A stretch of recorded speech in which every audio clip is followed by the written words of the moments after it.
Welcome to Tenor Tech, where I solve the problems you didn't even know you had. You start by preparing permissions and the API key. This is necessary so requests don't fail. Create a Google Cloud project, enable Maps JavaScript API, and link billing. Google requires billing even for free tier use.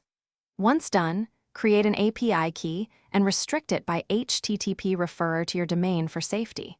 Make a simple HTML page with a container div and minimal CSS so the map has width and height. Now you're ready to load the script tag.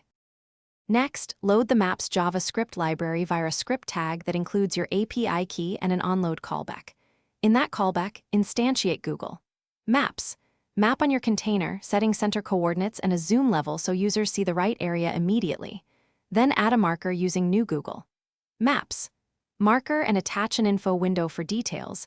You can programmatically add controls, styles, and event listeners to customize behavior. Make sure to modularize code for reuse and testing.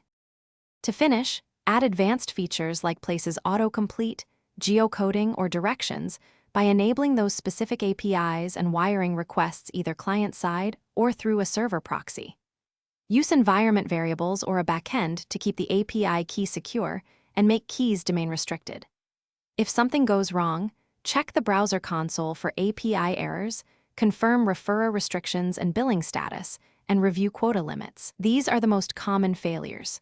Finally,